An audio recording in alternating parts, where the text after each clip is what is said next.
Alors les amis, on revient donc dans notre étude cette fois de Parashat Shavua et ça y est, nous sommes arrivés dans la Parashat de Vayishlach. Alors, qu'est-ce qu'il envoie? Alors, Vayishlach Yaakov Malachim lefanav el Esav achiv arza seir sede Edom.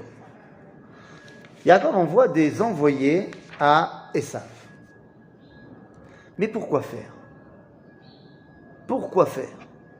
La première question, tout à l'heure, quand on a parlé dans notre cours du Rav Kook, de Oroth, alors j'ai expliqué que quand on ne connaît pas l'histoire, on a du mal à appréhender les événements et de comprendre ce que les rabbins ils nous veulent.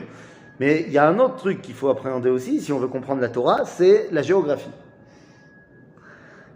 Yaakov arrive par le nord, il revient de Haran. Esav, lui, il habite au sud.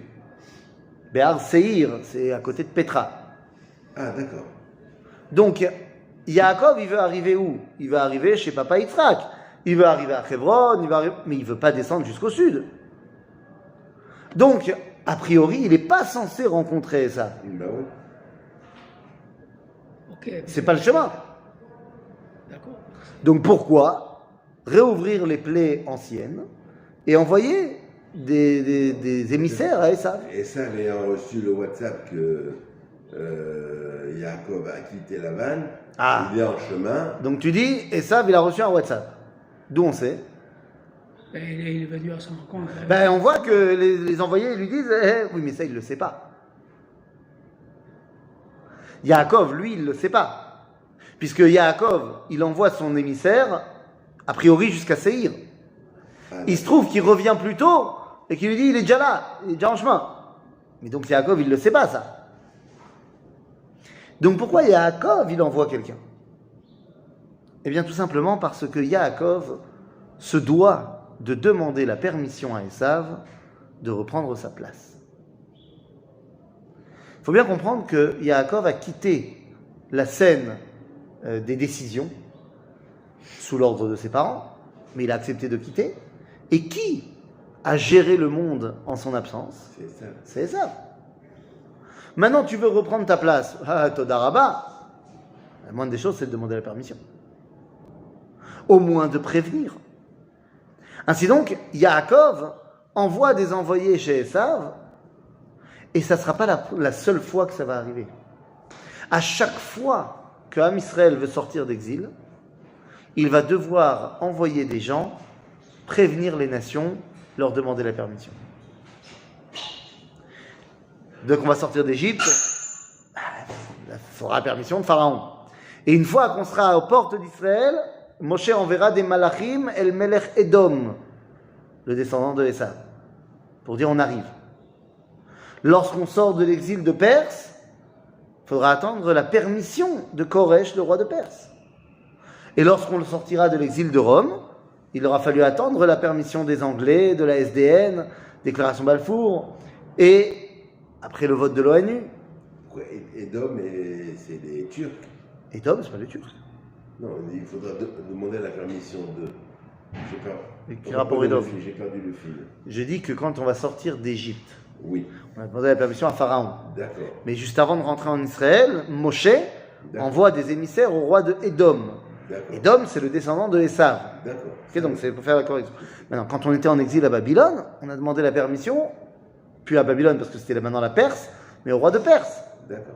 Et dans notre génération, il a fallu demander la permission à l'Angleterre, à la SDN et à l'ONU pour pouvoir reprendre possession de la terre d'Israël, revenir à la maison. D'accord. La question c'est, est-ce que ça veut dire qu'à chaque pas qu'on va faire en Israël, il faut demander la permission au monde? Non, c'est quand Non, on revient. c'est quand on revient, une fois qu'ils nous ont dit c'est bon, ah bah là on revient. C'est-à-dire, donc on voit ici que Yaakov est un précurseur. Il comprend qu'ayant quitté la scène internationale, s'il veut y revenir, il doit prévenir.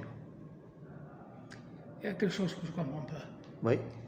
C'est que, Akadosh Baruch Hu, dans le rêve qu'il fait, il lui donne toutes les assurances, tout qui existe dans le monde. Oui. Ushmarticha, Tout à fait. etc. Tout à fait. Et quand il est chez Lavan, Kadosh Baruch Hu, il lui fait signe. Que c'est le moment de partir. C'est le moment de partir. Nachot, tu as raison encore une fois. Donc, à mon avis, il n'a pas besoin de l'accord de Esav, puisqu'Akadosh Baruch Hu, il est là pour le protéger et qu'il lui demande même de revenir. Il a fait très bonne question. Si Dieu il lui dit de revenir, pourquoi est-ce qu'on a besoin de l'accord de Esav? Dis-moi, est-ce que tu as entendu parler de Betzalel ben Uri ben Hur Lemate Yehuda? Oui, j'ai entendu parler. C'est celui qui a été choisi pour construire le Mishkan. C'est le fils de comment ça s'appelle? Il est le petit-fils de Myriam. De Myriam. Petit-fils. Le petit-fils. Parce qu'il est le Betzalel ben Uri Ben Uri, ben Hur. Ok, Hur. Le mari. Voilà. Non, Hur c'était le mari de Myriam. Ouais. Donc, Le- Uri. Ouais, d'accord. Ok. Maintenant, 2 secondes. Akadosh Baruch Hu, il dit à Moshe, prends Betzalel. Et il lui demande, qu'est-ce que t'en penses? Moshe, il répond dans le Midrash, si toi tu penses que Betzalel il est bien, pourquoi tu veux que moi je... Bechol Zot, dis-moi ce que t'en penses. Et après, tu iras le proposer au Bnei Israël. Et Bnei Israël, ils répondent, Moshe, si toi il te convient et qu'il convient à Dieu, évidemment, Bechol Zot. C'est-à-dire, même si Dieu il a dit à Yaakov c'est le moment, il faut ramener ça Baolam Hazé. Et Baolam Hazé, celui qui gère pour l'instant c'est ça. De la même façon que si Dieu il a choisi Betzalel, c'est sûr qu'il est bien Betzalel, mais il faut que celui qui est le dirigeant du peuple juif il l'accepte. Donc Moshe, et bien pareil, même si Dieu nous a dit c'est le moment de repartir à Kol Beseder, il n'empêche que Baolam Hazé, tu peux pas faire les choses sans te préoccuper de ce qui se passe dans ce Alors, monde. qu'est-ce qui se passe dans cette période qu'on est en train de vivre maintenant? Le rassemblement des exilés. C'est pareil, quand le Hu nous a prévenu qu'un jour, il y aura le rassemblement des exilés. Des exilés. Bon, ce moment, il est arrivé. Oui. Alors, qu'est-ce qu'on doit faire? On doit attendre la permission des nations pour rentrer, ou on doit écouter ce que le Hu avait déjà prévu. Mais c'est 2 choses différentes. Légal. C'est 2 choses différentes. Le rassemblement des exilés, c'est purement juif aux juifs. C'est-à-dire, c'est les juifs qui veulent se réveiller ou pas à revenir sur leur terre. Dans ce sens-là, il faut l'autorisation des nations. Parce que tu as raison, que pour pouvoir retrouver notre indépendance nationale, il fallait la permission des nations. Ben, effectivement, c'est ce qui s'est passé. On n'a pas pu créer notre pays tant que les nations ne nous ont pas dit oui. Après, pour ce qui est de toi et moi qui faisons l'alia, c'est notre problème personnel. Ok? Donc, ça veut dire que Yaakov, ici, comprend qu'il va devoir maintenant parler le même langage que celui de Esav, le langage du monde. Et justement, il a un problème, Yaakov, parce qu'il sent qu'il n'est pas légitime. Et moi, j'ai toujours senti dans ce point, parce qu'on fait on a fait le truc de Yaakov, tout la presse avec le rabbin. Donc les questions, elles reviennent et les trucs. Moi, j'ai toujours eu cette impression que Yaakov, il avait une angoisse de la manière dont il s'est conduit, lui, et par rapport à sa mère, etc., etc. Et donc, il était un peu pas sûr de lui, quoi. D'accord ? Tu as tout à fait raison. Maintenant, quel est le problème ? Il a cette angoisse. Pourquoi ? Alors, on a l'habitude de dire parce que Esav, il avait des mérites que lui n'avait pas. C'est quoi les mérites que Esav avait et qu'il n'avait pas ? Alors justement, tout le monde dit qu'il vous avait, mais non, c'est faux. Pourquoi c'est faux ? C'est vrai que Esav, il a été très très fort en Kibbutz Avaim. Mais il a fait que vous devez, mais en partant. Mais voilà, Yaakov, le fait qu'il parte, c'est obéir à ses parents. Donc c'est Kibbutz Avaim qu'il ne soit pas là. Mais Esav, lui, il avait le mérite d'être en Israël. Qu'on dise ce qu'on veut, il était là. Yaakov, lui, il n'était pas là. Ça veut dire que Pétra, c'était Israël. Non, d'abord... Séhir, c'était Israël. D'abord, dans la promesse que Dieu a faite à Abraham, oui. Deuxièmement, il n'est pas tout de suite à Séhir. D'abord, il est chez papa et maman. Oui. C'est-à-dire, donc, la yeshiva d'Eretz Israël de Esav, elle est là, quoi. Donc, si tu veux, Esav, il est là. Yaakov, il n'est pas là. Maintenant, la question, c'est est-ce qu'on peut lui en tenir rigueur à Yaakov ? est-ce qu'il a des raisons de se sentir en dessous? Quand tu es dans une situation... Il y a des complexes. Est-ce que c'est légitime, ces complexes? Alors, ce que je veux que vous compreniez bien, c'est que quelqu'un qui ne peut pas faire une mitzvah, ou la volonté de Dieu, il est en prison. On l'a mis en prison et on ne lui a pas amené de chauffard pour Rosh Hashanah. Est-ce qu'on peut lui dire c'est ta faute que tu n'as pas sonné du chauffard? Non. Vous allez chez l'eau. Donc, si Yaakov il est chez Haran, enfin chez Lavan à Haran, parce qu'il doit se marier et parce qu'il doit fuir la colère de Esav, tant que ces deux éléments-là ne sont pas réalisés, c'est normal qu'il soit à Haran. C'est pas de sa faute. Donc on lui en tiendra pas rigueur à ce moment-là. Non, mais c'est lui. Non, j'ai compris. Lui, sa conscience, ça le perturbe. Parce qu'il y a une raison à ça.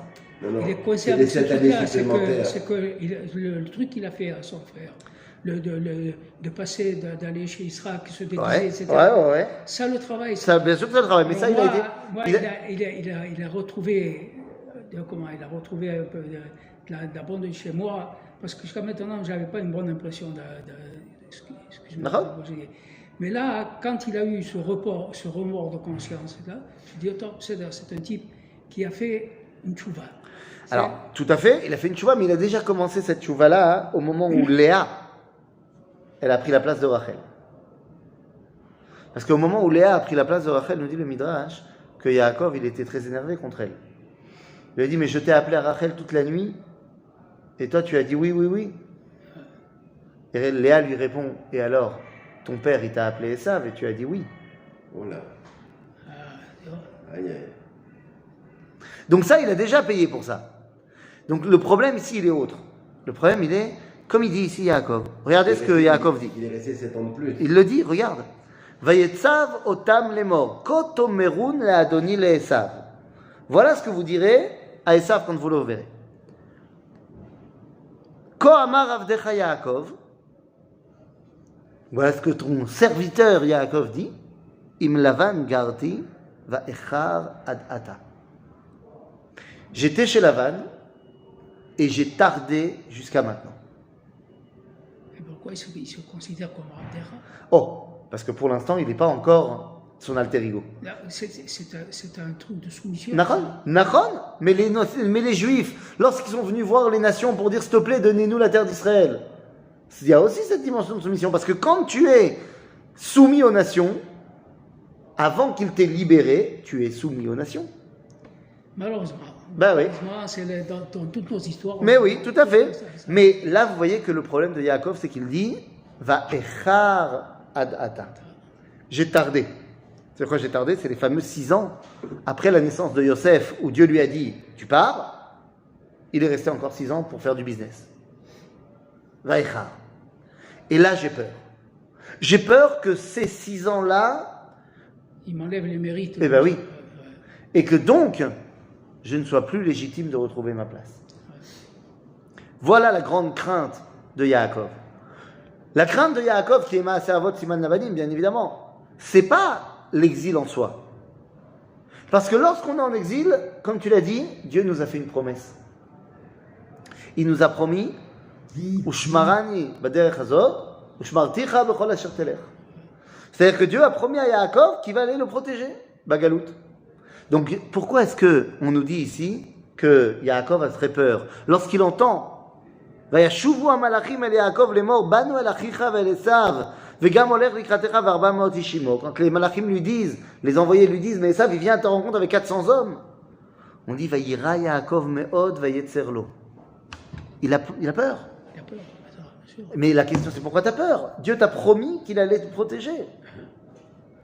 C'est là qu'on ne comprend pas après ce qui a marqué. Et si, puisque Akadosh lui donne toutes les promesses, et lui dit, si il me ramène à la maison mon père, et s'il me donne un vêtement pour me vêtir, et ça c'était avant. C'était avant. Ça c'est ce qu'il a dit dans la parashat Vayetze. Mais justement, comme Dieu lui a promis de le protéger, pourquoi est-ce que là il est en stress? Il a peur. Parce que Akadosh Baruch Hu lui a promis de le protéger Bagalout. L'homme, au moment où la galoute devait être. Pas au moment où toi, tu as décidé de rester. Ouais, d'accord, ces 6 ans-là. Eh oui, eh oui. Ve'av gamzot, nous dit la Torah, biyotam be'eretz oyevehem, lo me'astim, ve'lo ga'altim lechalotam, la'afer et beriti itam. Qu'est-ce que ça veut dire ce verset? Lorsque vous serez dans le pays de votre servitude, de vos ennemis, alors je vous protégerai. Lorsque vous serez, Rashi explique, lorsque vous devrez y être. À partir du moment où l'exil a pris fin, mais que vous décidez de rester, le danger arrive. Je n'ai pas suivi. Il est resté 6 ans de plus. Oui. Ouais, c'est ce moment-là. C'est le moment où il a fait des troupeaux. Il a fait du business, c'est ça. Il a Sept voulu ans, avant de partir. 6 ans. Il Oui, a fait 7 ans. des trucs avec les moutons. C'est ça. C'est ça. C'est exactement ça. Mais alors, moi, ce que je veux savoir un petit peu, parce que c'est un être très complexe, Jacob. Jacob. Bon, Jacob, on va dire Jacob aussi. Quel hébraïsant. D'accord, Jacob. Non, Jacob, t'as raison. On va dire pour Jacob, il a raison. C'est un être complexe, et il est soumis à beaucoup d'influences. Et il subit, qui subit beaucoup de choses. Et là, je n'arrive pas à comprendre quel est le rôle de sa mère. Tu sais, les mères ont toujours un rôle très important, tu le sais, et beaucoup plus que peut-être que les pères. Et là, Rivka, elle lui a dit fais ceci à la place des sabres. Ensuite, elle a dit pas à Haran parce que là-bas tu seras protégé. Et puis également, on connaît cet épisode, elle envoie une servante pour dire à Yaakov, et ça je me demande à quel moment elle a envoyé cette servante, pour dire à Yaakov c'est le moment de rentrer. Bon, alors, on ne sait pas. Pourquoi elle lui dit ça? Ce moment, quel moment? C'est un moment important par rapport à quoi? C'est le moment où Dvorah, la servante de Rivka, arrive, c'est justement après ses 6 ans. Après ces 6 ans. Voilà. Donc finalement, elle a une influence importante. Mais évidemment. Alors, quelle est cette influence? Parce qu'il a toujours subi, Jacob, il subit. Jusqu'à maintenant. Mais même après, Shrem, etc., l'histoire de Shrem, etc. On va voir. 2 secondes, tu vas trop vite, toi. Et puis, etc., Yosef et tout ce que tu voudras. Ah, tu vas un peu vite, en besogne. Non, mais qu'est-ce qu'il a subi dans sa vie, cet homme-là? D'accord. Donc je me demande, je dis, bon, ce contrôle est un être complexe, c'est-à-dire qu'il a une volonté, il a peut-être une personnalité, mais il est dépendant de... Qu'est-ce que ça veut dire Yaakov? Tu sais ce qu'il a. Qu'est-ce que ça veut dire Yaakov? C'est celui qui est Okev, qui suit. Yaakov, c'est quelqu'un qui suit les événements. Donc finalement, ce que je veux dire par là, c'est que ça modifie, ça limite ce que tu dis. Tout à fait. Ce que tu dis mais n'oublie pas que... Un peu comme s'il avait une influence importante. Non, il a peur. Il a peur. N'oublie pas que Yaakov doit... Il n'a pas de pensée stratégique. Il n'a pas de pensée, je sais pas. N'oublie pas que Yaakov, dans cette paracha, doit devenir Israël. Oui, mais il ne le sait pas, lui, peut-être. Il ne le sait pas. C'est ce qu'on va lui apprendre pendant toute la paracha. On va lui mettre ça dans le crâne, mais il n'y a pas d'expression, il n'y a pas d'élévation de sa part. Il y a une constante chez Yaakov. Vas-y. C'est la peur. Oui, c'est ça. Il a peur du début à la fin. Ça m'a toujours troublé. Et le rôle de sa mère, je n'arrive pas à le comprendre. Il a peur quand il est Yaakov. Quand il est Israël, il a plus peur. Maintenant, le rôle de sa mère, c'est de l'aider à passer de Yaakov à Israël. Ok? C'est pas facile. C'est un angoissé de... Ouais. Voilà, zéro. Moi, je suis angoissé. J'ai peur tout le temps. C'est comme ça. Et je me console en me disant, je suis le descendant de Yaakov. C'est tout. Bien fait. Excellent. Donc, vous avez compris donc qu'à chaque fois qu'on part d'exil, eh bien, il y a entre le moment où l'exil se termine et le moment où la Géoula prend forme, il y a ce temps de latence qui est dangereux. Et c'est dans ce temps-là que Esav va venir et fait mine de vouloir tuer Yaakov. Ok? C'est à chaque fois pareil. À chaque fois qu'on est sorti d'exil avant d'arriver en terre d'Israël et donc en Géoula, dans le chemin, le danger de la Shoah, de la destruction, a plané sur nous. Avec Yaakov ici, c'est Esav. Avec un Israël qui sort, c'est Vayavo Amalek. Après la sortie de l'exil de Babylone, il y a eu Purim. Et dans notre génération, pareil. Chaque fois qu'on est en chemin, on reçoit. Et dans notre génération, il y a eu la Shoah, malheureusement. C'est malheureusement. une situation qui n'est pas stable. Exactement. Exactement. Donc finalement, Yaakov va oui rencontrer On Esav. crée cette situation. Il va rencontrer Esav, il n'a pas le choix. On la crée. Alors qu'il voulait aller au devant des problèmes en envoyant des cadeaux à Esav pour le calmer, et donc ne pas le rencontrer, finalement Esav l'a devancé, et il va oui le rencontrer. Et à ce moment-là, qu'est-ce qu'il fait Yaakov? Eh bien, il va se préparer. Donc il n'est pas complètement inactif, mais il réagit à la situation. Il se prépare en 3 étapes, on le sait. D'un côté, il fait cadeau, La prière. tfila et milchama. Et pour ça, il va diviser son camp en 2, si jamais un est frappé, l'autre. Et on connaît l'histoire, il reste le soir seul. Pourquoi seul? On nous dit qu'il a retraversé le fleuve parce qu'il a été récupéré des pachim ktanim, des petites jarres. Là, mamazé chachouv. Ouais. Le cos où vous buvez le café. Non, non, non, non. C'est des fioles. Oui, les fioles, c'est quoi pour Hanouka? Non, non, non. Il s'en était servi quand, lors du rêve, il avait. Lors de son songe avec les malachim, etc. Après, il avait fait un hôtel. Et il s'est servi de cette fiole-là pour pouvoir allumer ou pouvoir. Et c'est ces fioles-là qu'il gardait. Donc Et alors? C'est précieux pour lui. Ça vaut le coup de se mettre en danger? Peut-être que pour lui, oui. Ouais, Bah, là, ça, c'est sûr, la preuve c'est qu'il l'a fait. Mais moi je te pose la question, ça vaut le coup? Non. C'est-à-dire que plus tu es grand, et plus tu es attaché aux petites choses. Voilà Pourquoi? ce qu'on dit. Pourquoi? Ben parce que C'est quoi ces petites choses, mon ami? petites choses, ça fait Pourquoi tous ces le détails. rabbin On est habitué. qui est grand, il est encore aujourd'hui à Paris? Pourquoi? Pourquoi? Bonne question. Je pose la question. Puisqu'il est évident que le rabbin n'est pas quelqu'un qui transgresse la Torah. Donc il est évident que le rabbin n'est pas là-bas par plaisir. Évident. Il est évident que le rabbin a une raison pour laquelle il est là-bas. Même si elle est fausse. Parce qu'il est grand là-bas, il serait petit ici. Non, non, je n'y crois pas. Je ne crois pas à ce que tu dis.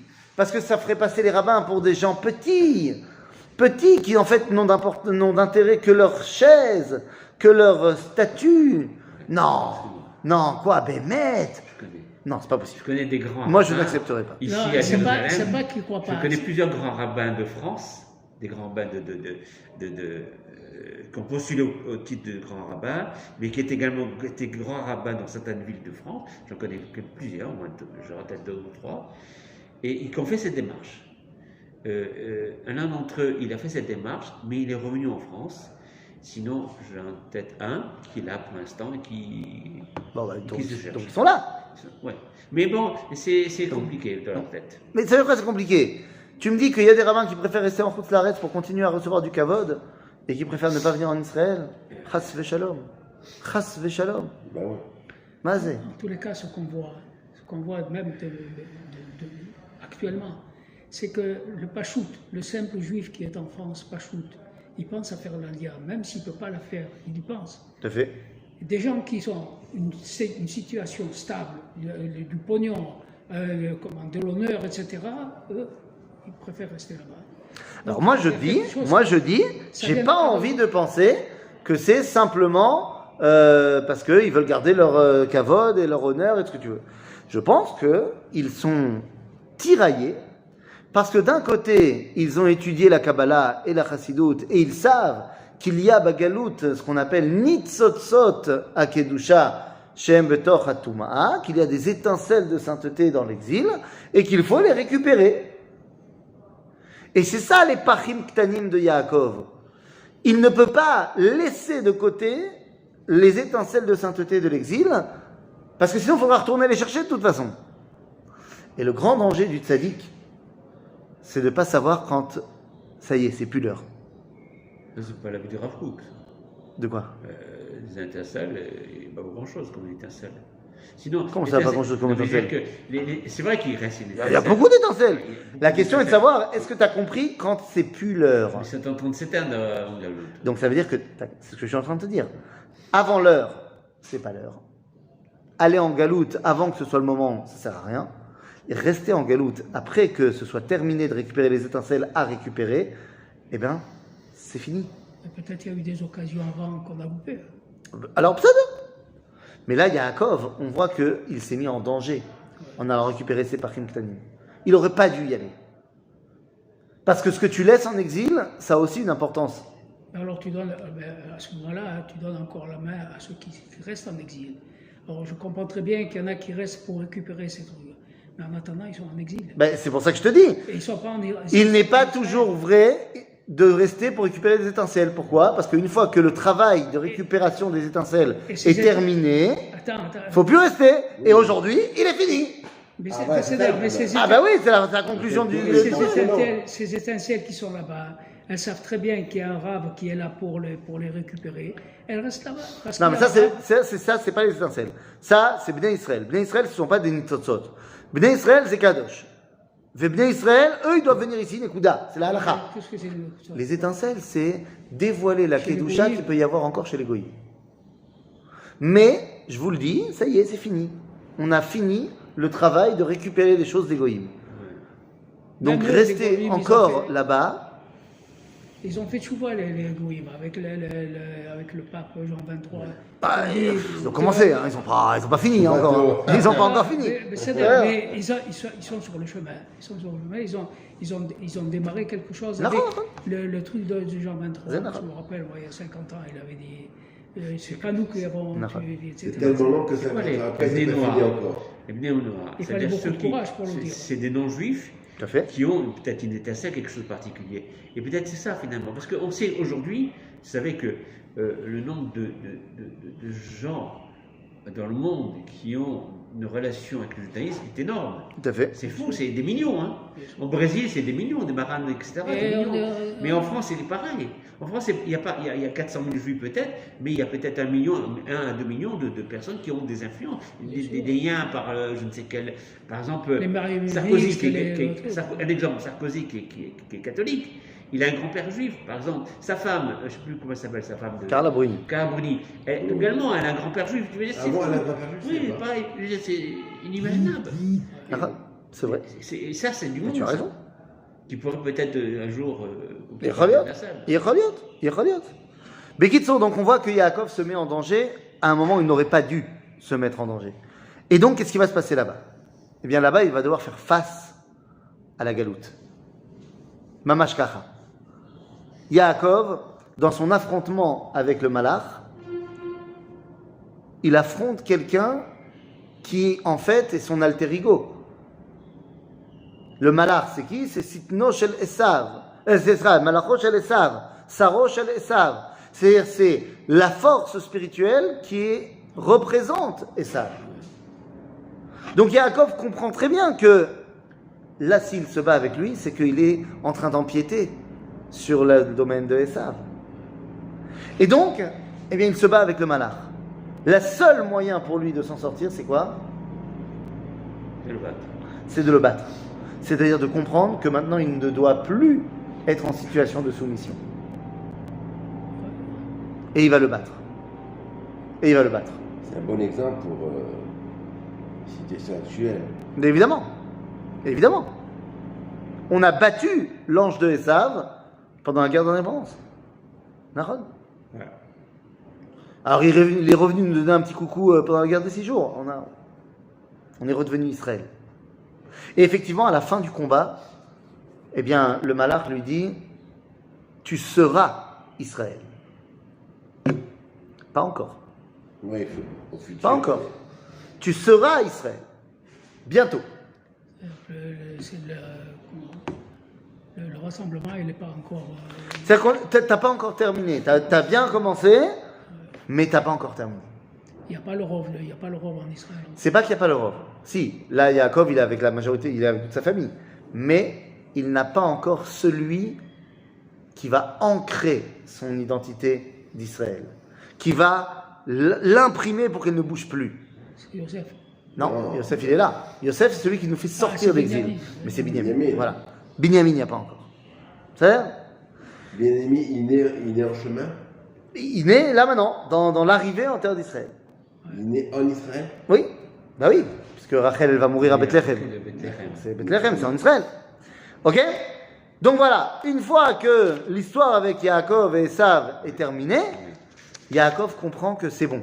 Il peut rentrer en terre d'Israël. On lui a dit, tu vas être Israël. Tu n'y es pas encore. Mais tu vas être Israël. À partir de ce moment-là, hein, Makoré. À partir de ce moment-là, Rabotai, eh bien, il arrive en Israël. Et où est-ce qu'il va? Il n'est pas vraiment moi.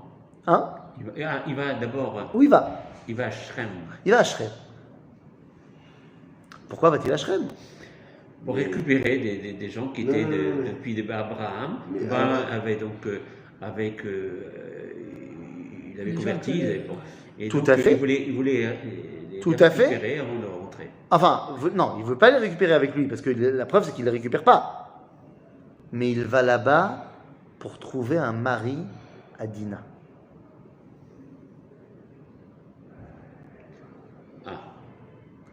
Il va à Shrem, Dafka Shrem, parce que comme tu l'as très bien dit, Shrem, c'est la ville qui a été créée par les élèves d'Abraham. Et donc il se dit, si déjà compléter l'identité d'Israël, parce que vous comprenez que là maintenant mon identité elle est incomplète. Comprenez-moi bien. Qu'est-ce qui se passe? Qui aurait dû être Israël? Qui aurait dû être Israël? Esav. Yaakov et Esav. Yaakov et Esav ensemble auraient dû créer l'identité d'Israël. Ce que tu nous as toujours dit. Non. Esav ne l'a pas fait. Il a montré qu'il n'était pas, il voulait pas, il n'était pas au niveau. Ok. Yaakov a pris sur lui de le faire. Mais Yaakov donc maintenant a 12 fils et une fille. Il faut donc quelqu'un pour compléter la 13e tribu que Esav n'a pas pu compléter. Et donc Yaakov se dit, si déjà prendre quelqu'un de l'extérieur, je vais prendre l'un des descendants des élèves d'Abraham. Le problème, c'est qu'ils ne sont pas non plus au niveau. Mais lui, il va là-bas pour marier Dina. Mais bon, encore, il subit là. Et bien là, ça ne marche pas. Et là, ça ne marche pas. Tu sais pourquoi? Parce qu'il y a une grande marloquette qui s'installe entre lui et ses fils. Parce que non, il ne faut pas oublier que là, maintenant, les enfants de Yaakov, ils sont là. Et ils ne sont plus des bébés. Yosef est jeune. Yosef a 6 ans. Allez, peut-être 7 ans, le voyage, machin. Mais les autres? Attends. Reuven, il a.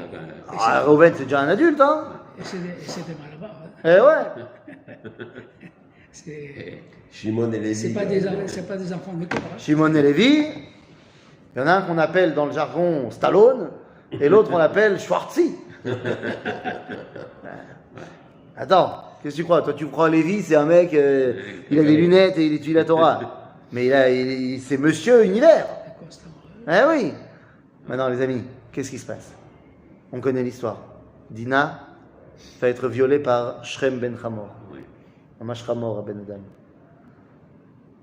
Comment est-ce que tu dois réagir à ça? Ben, ça dépend. Ça dépend si celle qui a été violée, c'est ta fille, ou c'est la princesse du royaume. On ne réagit pas pareil si il y a eu une guilla, on a porté atteinte au niveau individuel personnel, ou si on a porté atteinte aux institutions. Qui est Dina? Est-ce que c'est la fille de Yaakov ou est-ce que c'est la princesse d'Israël?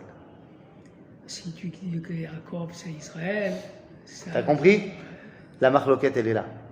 Yaakov, là, il est Israël ou il est Yaakov? Ben, il n'a pas encore été officiellement appelé Israël. Donc, Yaakov va réagir dans toute l'histoire de Dina comme un individu qui essaie de régler le problème entre individus. Il n'est pas encore Israël. Les fils de Yaakov pensent qu'ils sont déjà Israël parce qu'ils sont arrivés en Israël. D'accord. Et c'est pour ça que eux ils disent Nevala asta be Israël. Ce n'est pas Stam. Et donc si ce que les gens d'Oshrem ont fait, c'est porter atteinte à Israël, alors qu'est-ce qu'on doit leur faire? On doit tous les massacrer. C'est une déclaration de guerre de pays à pays. Donc tu vois que la façon dont Yaakov réagit, c'est Yaakov. La façon dont les enfants de Yaakov réagissent, c'est Israël. Qui a raison? Ben, étant donné qu'on s'en va vers la Géoula, c'est la malchoute. Donc c'est les enfants? C'est eux, c'est les enfants qui ont... C'est les enfants qui ont raison. La preuve, c'est qu'à la fin de l'histoire, une fois que Shimon et Lévi ont tué tout le monde, Yaakov leur dit, mais pourquoi vous avez fait ça? Je suis peu nombreux. Et donc, tous les autres vont nous attaquer. Encore une fois, il réagit en tant qu'individu. Un peu froussard. C'est pour ça que je dis... Une fois de plus, Ce qui caractérise Yaakov, dans toute l'histoire, c'est qu'il a peur depuis qu'il est... Quand il est Yaakov. Et la réponse que Dieu lui fait, c'est que, non, Altidag, vas-y. Et la Torah nous dit, Vayichitat Elohim. Mais tu ne crois pas que excuse-moi, Ouais. tu crois pas que le monde il aurait changé de figure s'il avait donné Dina à Esav? Bien sûr. Il aurait changé. En bien. En bien. Bien sûr. Voilà. Ah non, Il a fait une autre erreur. mais Chazal, il pense que c'est une erreur de ne pas l'avoir donné à Esav. Parce qu'elle aurait Elle aurait fait faire chouva, bien sûr. De force. Bien sûr. Mais semble-t-il, Yaakov a pensé que Esav n'était pas encore capable. C'est comme Léa, elle aurait pu changer tout aussi en se mariant avec Esav. C'est dommage. Mais elle Mais elle voulait pas. ne voulait pas et Lavan non plus. Il n'y aurait pas eu la chrétienté, il n'y aurait pas eu tous ces trucs-là. Peut-être donc qu'il fallait. A posteriori. On réfléchit dans l'autre sens, on se dit à Kadosh Baruch Hu, il avait un plan. C'est vrai? Oui, c'est sûr. En tout cas, les amis, la situation elle est la suivante. À la fin de l'histoire, Akadosh Baruch Hu, il dit Vayichitat Elohim al kol ha'amim asher tzvirotam velo radfu acharei bnei Yaakov. Yaakov dit pourquoi vous avez fait ça? Ils vont tous nous tuer. Et en fait, on se rend compte que maintenant qu'ils ont fait ça, ils ont relevé la tête. Et bien la Torah nous dit que les autres nations, tout d'un coup, ont eu peur d'eux et n'ont pas attaqué les bnei Yaakov. Quant à Israël, il n'a pas honte de dire qui il est. Mais c'est un gros problème chez nous, ça. En bataille, on ne peut plus avoir honte de qui on est. Oui, mais il y a un problème, un gros problème. C'est quoi? C'est la démocratie. C'est que les gens votent, les gens ont des idées, les gens les expriment, ils ont des représentants qui ne sont pas toujours d'accord entre eux. Mais ça va. Donc il faut travailler à les convaincre. Il faut travailler à les Quand convaincre. j'étais petit, et même un peu plus, quand on faisait le kidouche, on fermait les fenêtres. Pas que les goïms, ils entendaient qu'on faisait le kidouche, pour pas dire c'était des juifs. T'as vu? Fermer les fenêtres, tout camoufler, on fait le kidouche. Et pas à haute voix, on le fait ragil, hein, on fait pas. Alors, tous ces trucs-là, quand on est petit, ça marche. Oui, bien sûr, mais Et bien on sûr. grandit avec. Comme je vous ai dit, j'ai été il y a quelques semaines avec les gens de Optical Center, c'était très bien. Et il y avait des goïms, la majorité c'était des goïms. Même des Arabes. Et des Arabes, des musulmans, des chrétiens, machin. Mais vous croyez quoi? Que je leur ai changé le discours? Que je leur ai vendu un truc édulcoré? Ils m'ont posé la question. Qu'est-ce qu'ils t'ont dit? Pourquoi, quand je les ai amenés devant le Saint-Sépulcre, pourquoi tu rentres pas? Ils m'ont dit. Parce que ça ne me concerne pas. C'est tout. Non, parce que je rentre dans des endroits qui ne me concernent pas. Je peux aller visiter un endroit qui est pas forcément à moi. Là, c'est un endroit spécial, ça. C'est un truc, quand tu rentres là-bas dedans, ils te font courber la tête pour rentrer dans les... Je leur ai dit, j'ai pas cherché d'excuses. Je leur ai dit, mais parce que vous savez, dans l'évangile, il est marqué Ve'adavar niya basar. Et la parole est devenue chair. C'est-à-dire que pour vous, pour le christianisme, Jésus, eh bien, c'est Dieu qui a pris forme humaine. Pour moi, ça s'appelle de l'idolâtrie. Et donc, et je te parle même pas de la Trinité. La Trinité aussi, c'est de l'idolâtrie. Je dis donc pour moi, tout endroit qui prône l'idolâtrie, c'est un endroit d'idolâtrie. Je ne mets pas les pieds dans un endroit d'idolâtrie. Je dis, vous savez, madame, il y a fort à penser d'ailleurs que si Jésus il était là, il ne mettrait pas les pieds non plus ici. Je dis, pourquoi vous dites ça? Oui, Je dis, parce que Jésus, madame, c'était un juif. Il avait des grands problèmes dans sa conception du judaïsme, mais c'était un juif qui mangeait kasher, qui faisait Shabbat. Donc si demain Jésus il revient, sachez que chez moi il viendra manger, mais pas chez vous. J'ai dit ça. Je dis, mais... Et tu vois qu'elle était complètement perturbée, et les autres chrétiens, ils sont venus, qui étaient autour d'elle, machin, ils ont dit, mais... Quand elle va rentrer, elle va demander au curé. Elle a dit, mais alors pourquoi est-ce qu'on mange pas kasher? Pourquoi est-ce que nous, on ne fait pas aussi? Il dit, parce que y a Paul qui est arrivé après, qui a annulé les mitzvot, et tout ça, machin. Mais, si tu veux regarder les origines des choses, quand on est arrivé devant, qu'on a fait un tête spit, un point d'observation sur le mont du Temple, je leur ai expliqué que c'était le mont du Temple. Et que l'esplanade des mosquées, c'est une invention. Qu'il y avait un Beth Amikdash ici. 1, 2. Et que partout, on appelait ça le mont du Temple. Que les Arabes, ils appelaient ça le mont du Temple. Les musulmans, on m'a dit, mais attendez, Et les Français qui ont appelé là. qu'est-ce qu'on fait de ça? Du dôme doré. Il me montre le dôme doré. Je dis, mais le dôme doré, d'abord, c'est pas une mosquée. C'est pas, tout le monde l'appelle la mosquée d'Omar, mais ce n'est pas une mosquée. Rien n'empêche que ce dôme doré qui est là pour le kavod de Dieu. Alors, les musulmans, ils buguent un peu, ils pensent que c'est là qu'il y a eu la Hakeda de Ishmaël, alors que c'est là qu'il y a eu la Hakeda de Yitzhak. Mais il n'empêche qu'ils veulent quand même rendre hommage à Dieu.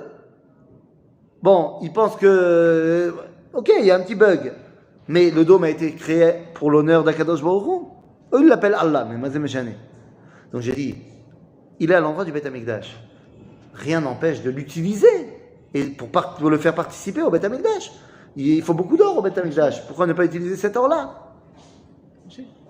Et pour ce qui est de la mosquée de Al-Aqsa, j'aurais dit, la mosquée de Al-Aqsa, elle n'est pas dans le terrain de construction du Beth Amikdash. Elle est à côté. Donc rien n'empêche qu'elle reste. Pas besoin de la détruire. Pas besoin de la détruire.